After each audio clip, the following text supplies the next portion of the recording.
habis Fafa muncul Kadin kan? Iya, Iya, gue ngelihat apa ya? Ini bentuk sinyal kalau hubungan Prabowo sama Jokowi ini sebentar lagi akan bisa jalan nih. Selama 10 tahun pemerintahan Jokowi, keluarga Bakri ini nggak mendapatkan tempat di pemerintahan Jokowi gitu. Gara-gara konsekuensi dari loyalitas mereka mendukung Prabowo. Itu Heeh, karena undang-undang menyebutkan kalau gratifikasi itu tidak dilaporkan lebih dari 30 hari, heeh. maka itu akan termasuk ke dalam kasus suap. Betul, Kaisang bikin statement. Iya, iya. Ini kalau ini adalah gratifikasi pertama saya yang saya dapatkan gitu. Assalamualaikum warahmatullahi wabarakatuh. Selamat datang kembali di podcast Pro Politik. Masih bersama gue Dendi Hardianto dan rekan gue Haikal Sanarjuna. Haikal Sanarjuna. Seperti biasa, setiap episodenya kita akan membahas isu sosial politik terkini. Yo, Dan saat ini kita akan membahas terkait dengan akun Kaskus yang kabarnya semakin terlihat siapa pemiliknya, Iya. Kayak yaitu, bajunya kayak gue nih. waduh, pendukungnya dulu ya. Iya, gue lagi cosplay jubir Prabowo nih. Waduh, ngeri banget nih. Ya, siapa lagi kalau bukan akun Fufu Fafa. Fafa. Iya, ya. Dan banyak yang mengatakan, bahkan seorang pakar telematika yaitu Roy Suryo membuat sebuah statement bahwa ini memang akun pemiliknya adalah Gibran Raka Buming Raka. Dan dari sini kan kelihatan banget ya bahwa akun ini dengan jelas menghina, mencaci maki, bahkan kalau mau dipasalkan bisa dipasalkan tuh, ya Bisa. kan? Kepada si pemilik akun yang terduga adalah Gibran Raka Buming Raka, ya Heeh. kan? Nah, lu ngelihat kondisi ini seperti apa, Kal? Ya, gue ngelihat munculnya fenomena Fufu Fafa ini Mm. bisa menghambat hubungan Jokowi sama Prabowo ke depan. Karena Prabowo itu orangnya baper ya. Ya, Buktinya Anies aja cuma ngasih nilai aja 11 diinget-inget sama gitu. 100 sampai sekarang masih Heeh. dibahas. Ini kalau ada akun yang bilang yang nuduh anak Prabowo homo kan Prabowo sebel juga gitu kan. Iya, ngeri Mana banget pula itu. anak gua homo gitu. Mm. Ngata-ngatain Prabowo banget gitu. Menurut gua ini akan menghambat hubungan Prabowo sama Jokowi ke depan gitu. Bahkan ada yang bilang juga ini bisa bikin Gibran gagal dilantik ya kan. Ini Atau dia nih. impeachment. Gue dulu pernah nyinggung kan, ada skema angket jilid 2 kan. Iya, benar-benar di peserta yang udah lama lah di lalu. Iya, ini jadi menurut gue ini obstacle banget nih bagi Gibran gitu. Dan kelihatan banget gitu kalau sebenarnya Gibran ini kesel gitu sama Prabowo ya kan, walaupun ini di masa lalu gitu. Cuman ya ini sulit dimaafkan lah kalau menurut gua gitu. Mana ada buktinya lagi screenshot kan. Gitu, ini bisa menghambat hubungan Prabowo sama Jokowi ini gitu. Iya. Dan emang kelihatannya terlihat ya hubungan Prabowo sama Jokowi dilihat dari manuver-manuvernya tuh mulai merenggang ya. Mulai merenggang. Iya ya kan, kayak banyak apa kaki tangannya Jokowi yang kemudian digeser digantikan dengan Prabowo. Iya. Ya. Khususnya di kasus Kadin ini kan ya. Iya, nah iya. Habis Fafa muncul Kadin kan? Iya. Iya, gue ngelihat apa ya? Ini bentuk sinyal kalau hubungan Prabowo sama Jokowi ini sebentar lagi akan bisa jalan nih menjelang 20 Oktober, dan karena Jokowi sama Prabowo bisa jalan, Prabowo punya keinginan untuk mengkonsolidasikan kekuasaannya sendiri dengan cara menyingkirkan orang-orangnya Jokowi di pemerintahan. Salah satunya di Kadin gitu. Memang Arsyad Rashid ini kan ketua tim Ganjar gitu. Iya. Bukan katanya ini orang PDIP, tapi perlu diingat yang gantiin Arsyad Rashid di Kadin itu Anindya Bakri gitu, anaknya Abu Rizal Bakri, di mana selama 10 tahun pemerintahan Jokowi, keluarga Bakri ini nggak mendapatkan tempat di pemerintahan Jokowi gitu. Gara-gara konsekuensi dari loyalitas mereka mendukung Prabowo. Ibaratkan keluarga Bakri ini diehad Prabowo banget lah gitu. Makanya gue ngerasa Prabowo pengen ngasih tempat ke keluarga Bakri di pemerintahannya ini. Salah satu yang lewat Kadin dulu gitu. Iya ya, memberikan satu apresiasi mungkin ya sebagai loyalisnya Prabowo. Akhirnya Prabowo menempatkan posisi yang menurut gue bukan posisi yang main-main ya. Itu Kadin tuh posisi strategis juga ya. Iya. Itu organisasi yang sering dualisme, Den. 2010 dualisme, 2013, habis itu 2015 ada Munaslup gitu-gitu terus. Dinamis lah organisasinya. Sama ini juga gue lihat kemarin itu statement Dasko apa ya? Setelah Fafa ini katanya tim transisi itu menunda pembahasan kabinet. Nah, mungkin Prabowo mulai mempertimbangkan ulang nih usulan-usulan menteri dari Jokowi ya kan. Hmm. Perlu nggak gua ambil 5 orang ini atau gua tinggalin aja juga sih nggak apa-apa gitu. 5 orang ya usulan Jokowi untuk Dengar menteri. 5 orang. Ah, Partai Kim Plus ini dengar dapat disuruh ngusulin 5 nama juga. Cuma Hmm. mungkin dapat 1 atau 2 doang kayak PKS, Nasdem sama PKB. Jadi 5 orang dari Jokowi, kemudian bakal dicari alternatif dari pihak Prabowo sendiri ya, Iya, buat menggantikan dari referensinya Jokowi ini. iya. Siapa aja kalau boleh tahu referensinya Jokowi? Gua kan cuma ngutip dari media lain kan. Oh, gitu. Nggak ada bocoran nih. Iya, cuman ya mungkin teman-teman yang nonton juga udah tahu kan. Cuman Ah. menurut gua dengan penundaan pembahasan kabinet setelah Fafa ini Mm, Prabowo mulai mengkalkulasi ulang gitu. Oke. Sebel lah gitu. Yang paling menarik ini sebenarnya nih kemungkinan angket jilid 2 ini. Angket jilid 2 Nah. tuh. Oke. Ada yang bilang kalau PDIP itu nggak mau join pemerintah Prabowo selama masih ada Gibran atau Jokowi. Iya. Heeh. Oh Tapi ya, kalau dengar- Gibran nggak ada, mereka mungkin mau gabung ya kan? Iya, gue sempat dengar ya beritanya kalau PDIP itu akan mendukung pemerintahan Prabowo. Benar ya. Berarti dia ada pada potensi koalisi ya. Ada potensi kalau Gibran yang nggak ada. Kalau Gibran yang nggak ada. Heeh. Oke. Dan menurut gua besar lah kemungkinan ada angket jilid 2 ini untuk nge-impeach Gibran. Karena impeachment Gibran ini bikin semua partai seneng gitu. Iya. Karena kan hampir semua partai di Indonesia ini sebel sama Jokowi ya kan. Nggak ada yang seneng gitu. Termasuk Gerindra juga ya kan. 2 kali kalah pilpres. Iya. Coba kita cek sesuatu ya. Gerindra 2 kali kalah pilpres. PDIP Jokowi keluar dari PDIP kan dan tanda kutip kan. Iya. Golkar ketumnya disuruh mundur. Demokrat partai mau dikudeta. PKS internalnya ada konflik gara-gara Iya. di era Jokowi kan. Iya. Nah, Nasdem 2 menterinya dipanggil KPK. PKB mau munaslup gitu. PAN kalau PAN sih agak sering goyang gue liat akhir ini ya. Sering joget. Cuman Iya, itulah iya, kan iya. gitu. Oke. Semuanya seneng gitu kalau misalnya ada impeachment. Apalagi kalau ada impeachment Gibran kan, wakil presiden kan kosong kan. Ya. Nah, partai-partai juga seneng gitu. Oh, mungkin kader gue ada potensi nih di Wapres gitu, Iya. terutama Golkar ya kan sama Demokrat gitu. Ah.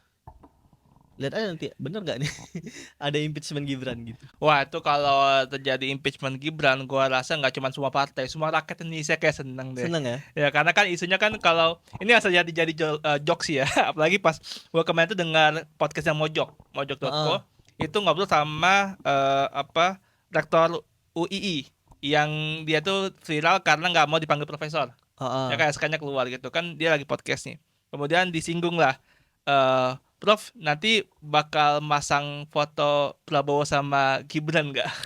Gitu kan, terus kata Prof, emang wajib ya? Emang wajib pasang ya? Iya. Nggak ada undang-undang ya kayaknya, gitu Nggak kan, ada. seperti itu. Jadi kayak ada naluri kalau oke lah nggak apa-apa Prabowo, Iya. tapi kalau Gibran ya ntar lah. Janganlah, jadi kayak mencemarkan tanda kutip ya Iya. ruangan itu gitu loh. Iya. Jadi menurut gua nggak cuma semua partai tapi seluruh rakyat Indonesia bakal seneng sih. Iya. Sama Gitu. enak nih Dan. Kita ting kalau kritik Gibran ya Ah, atau ngomongin Gibran tuh aman gitu. iya, Prabowo juga seneng gitu kan. Karena pasti di periode kedua mereka bisa jalan pasti. iya. Pasti bisa jalan gitu. Jadi kalau kita pengen Gibran ini out gitu, Ah, aman sebenarnya. Iya, Orang iya. Gerindra juga seneng gitu. iya. Iya memang ngapain sih Gibran di Wapres ya? Nggak ada yang percaya bro. Udah kayak pelangap-pelongo, kemudian juga Iya. banyak ya diskusi dengan wartawan aja kan, media juga seperti itu kan, kayak nggak ada isinya lah tanda kutip ya. Iya. Mas Gibran ya, tanpa mengurangi rasa hormat ya. Cuman kan itu Orang- yang kita lihat di media. Orang dia di rumah katanya kerjaannya cuma 2. Apa tuh? Main PS baca komik. Kayak ini ya. Itu mah kayak bocah SMP ya. Iya. Ya. Tapi nggak apa-apa lah. Kita kan ya terserah dia sih. Iya. Anak Tadi- presiden ya kan. Iya, mungkin dengan komik atau dengan tadi main game ya. Iya. Iya, itu kan bisa menambah kreativitas mungkin benar, ya, iya, mungkin iya. Kan kita aja. butuh pemimpin yang kreatif. Iya, kreatif, Heeh. yang di mejanya punya banyak mainan gitu Iya, kan. iya. Iya, kan nggak salah juga. Tapi adiknya juga masalah nih, Pak. Iya, adiknya. Adiknya tuh sang pisang ini nih. Karena kemarin kan kita udah bahas ya isu private jet ya. Iya. Di podcast sebelumnya teman-teman kalau mau dicek di video sebelumnya, Iya. kita udah bahas soal private jet Kaisang ya. Yang nonton 400 orang ya kan. 400 orang ya, naikin lagi lah. Di share lagi buat lebih banyak Iya. dan di subscribe jangan lupa. Nah, kabarnya kalau nggak salah kemarin ya dia datang ke KPK. Iya, datang ke Ya, KPK dia. yang menarik adalah statementnya kan, yang datang KPK katanya atas inisiatif sendiri Heeh. dan sebagai warga negara yang baik dan kembali menegaskan bahwa dia bukanlah pejabat publik. Itu dikeluarkan lagi statement itu tuh. Heeh. Dan menurut gua ini statement yang bikin orang pada ketawa, lucu, apalagi yang masalah nebeng-nebeng itulah. Itu Heeh. kan yang selalu jadi bahan lawakan netizen gitu. Nah, lu ngelihat Kaisang yang akhirnya datang ke KPK ini seperti apa, Kal? Gua ini sih di dalam ilmu komunikasi politik itu Hmm. ada gium gini. Kalau misalnya dibilang A, berarti jawabannya B, sebenarnya B itu kondisi realitanya. Misalnya kayak ada statement ketua umum partai nih, dia bilang kader kami solid gitu. Ya. Kader kami di seluruh daerah solid. Ah, Itu bisa diartikan kalau sebenarnya nggak solid tuh. Sama aja gitu. Gibran bilang saya datang ke KPK ini karena inisiatif pribadi. Kaisang. Iya, Kaisang bilang saya ini ke KPK inisiatif pribadi. Ah, Untuk apa dia menyampaikan statement itu gitu? iya. Bisa aja sebaliknya, kalau dia datang ke KPK itu sebenarnya Jokowi ini mulai takut nih gitu. Iya. Ini kalau gua Kaisang nggak datang sendiri bisa-bisa dipanggil KPK gitu kan. Lebih malu dipanggil kan, ada sprindiknya daripada datang sendiri gitu. Ini Iya. gue liat keluarga Jokowi mulai ngalah gitu. Baru pertama ini anak presiden datang ke KPK gitu. Dulu anaknya SBY nggak mau ya kan, masih kuat gitu kan. Sekarang mungkin Jokowi mulai nyerah gitu. Mulai Datang ya aja deh ke udahlah. KPK, nak gitu. Kayaknya udah benar-benar jadi remdak itu. Iya. Kayaknya Makanya kan statementnya apa, skenario itu kan nggak jelas gitu. Iya. Agenda settingnya gitu. Iya benar, setting nggak jelas dan Alasannya nebeng tapi temennya nggak ikut. iya, gitu. aduh itu paling lucu paling parah tuh. Yang di satu perdebatan di Rakyat Bersuara, iNews Iya. yang dipimpin Aiman tuh kayak perdebatan nebeng tuh kayak apaan sih? lucu banget dah kelompok yang membela keluarga istana ya. Kita kan dari SD juga udah pernah nebeng ya kan. Iya, kayak terminologi itu bukan terminologi yang ilmiah amat lah gitu.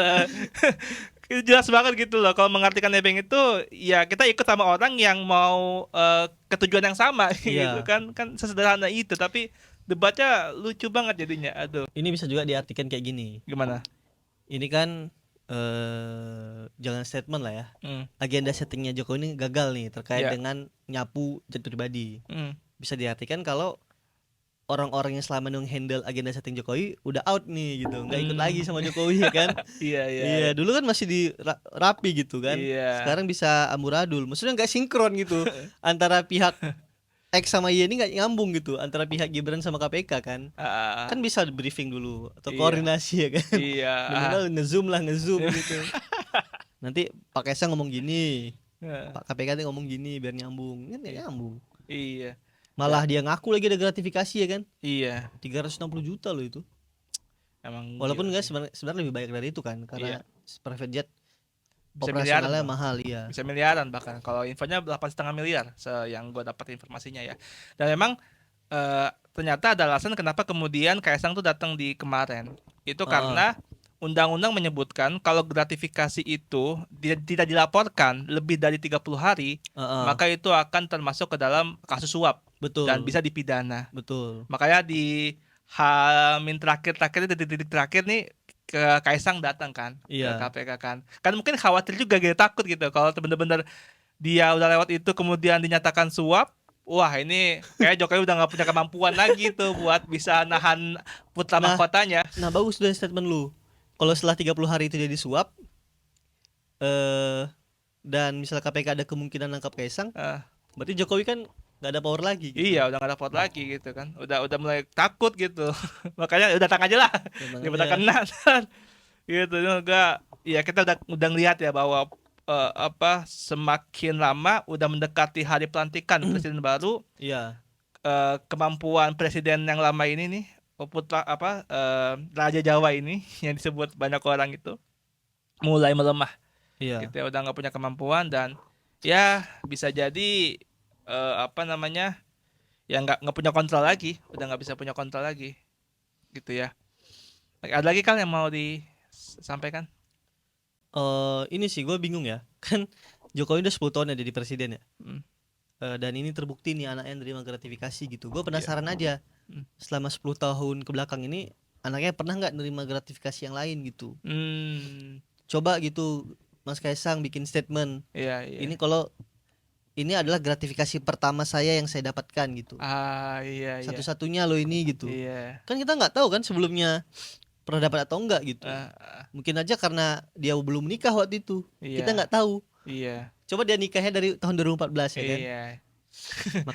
Mungkin makan roti 400.000 dari awal itu. Iya. Ini kan kenapa ini ketahuan karena Gibran Kaisang salah nikahin orang ya kan. Aduh, aduh. Buktinya kakaknya kan nggak pernah ketahuan kan. Iya sih. Karena kakaknya nikah sama-sama selfie ya. Iya, nama konten Heeh. selfie gitu Cuman deh. kan Kaisang nikah sama Erina gitu. Iya, iya. Pakai story ya kan. Iya. Tanpa mendiskreditkan Canda, pribadi canda. personal teman-teman semua ini kan Iya, ruang enggak. lingkupnya ruang lingkup publik ya. Enggak, maksud gue ini concern gue itu kita kan bertanya nih. Mm. Ini terbukti nih anak presiden nerima gratifikasi gitu. Ini kayak pertama nih terbukti seumur Iya. sejarah Indonesia ya kan. Ah. Nah, kita bertanya-tanya nih, perlu dibuktikan juga selama 10 tahun ke belakang Kaisang sebagai anak presiden pernah nerima juga nggak gratifikasi gitu. Iya. Karena kan ada perusahaan batubara beli saham pisangnya 90 miliar ya, Iya, maksudnya ingat gak lu? iya ya, beli sahamnya. Tapi gua gak tahu angka tapi gua Iya. nggak tahu beli saham. Beli saham perusahaan pisang gitu kan. Iya, FNB iya. gitu. Iya, dan banyak perusahaan lain yang kemudian ikut andil dalam aktivitasnya Kaisang Iya, betul. gitu ya. Sama gue juga baru ingat nih. LHKPN Kaisang atau Gibran gitu. Itu kekayaannya 100 miliar dan Oh. masa lebih banyak daripada Jokowi? LHKPN-nya ya. Iya. Ya, Iya. itu jadi pertanyaan. Ya, Iya, jadi kita pertanyaan perlu kita. kejelasan aja sih sebenarnya. Ya, Nggak seuzon. kejelasan. Apa karena Iya. memang sekarang udah mau akhirnya ketahuan dan menyerah atau memang yang pertama gitu. Emang Iya. ini benar-benar pertama kali. Sebelum-sebelumnya emang nggak ada ya. Kita itu pertanyaan kita sebagai warga negara yang pengen tahu apakah ada kong kali kong atau ada kepentingan-kepentingan yang dirasa itu mencangkut dengan kepentingan publik Iya. khususnya ya. Karena kita perlu tahu bukan karena Anda pejabat publik, karena memang Anda adalah anak presiden, Anda adalah anak dari pemegang kekuasaan tertinggi yang punya otoritas dalam melakukan banyak hal gitu ya. Jadi Iya. kita sebagai warga negara juga pengen tahu gitu ya apa saja yang dilakukan khususnya dalam hal tadi gratifikasi ini. Iya. Sama satu lagi Dan. Apa? Terakhir Dan. Di kasus Jak Pribadi ini, Kaisang nggak nyebutin siapa nama temennya. Inisial ya kan katanya kata KPK. Padahal kalau dia nyebutin nama temennya, Ah. kita bisa tahu nih apa tujuan gratifikasinya. Iya. Apakah temennya pengusaha batubara? Aduh. Apakah temennya apa ya? Gitulah gitu. Iya. Karena ini gratifikasi nih. Mm. Kalau kita tahu siapa nama temennya tadi, kita bisa jadi tahu apa tujuan gratifikasinya. Gitu. Cuma kan dia nggak ngasih tahu kan? Iya. Itu sensitif banget. Sensitif banget, benar. Dan ya ditunggu Mas Kaisang laporannya terkait Laporannya. dengan aktivitas-aktivitas Semoga sebelumnya. Mas Kaisang sehat selalu. Iya. Kita sayang Mas Kaisang. Kita sayang Mas Gibran. Mas Kaisang. Iya. Mungkin dia juga sayang sama istrinya. Iya. Kayaknya nggak lagi depan. Bikin Oke. masalah lu. Oke teman-teman semua, makasih banyak atas perhatiannya. Jangan lupa untuk subscribe channel ini supaya kita juga makin rajin buat konten dan Oke.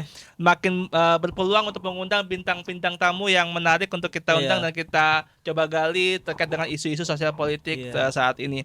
Oke, makasih banyak. Wassalamualaikum warahmatullahi wabarakatuh. Waalaikumsalam.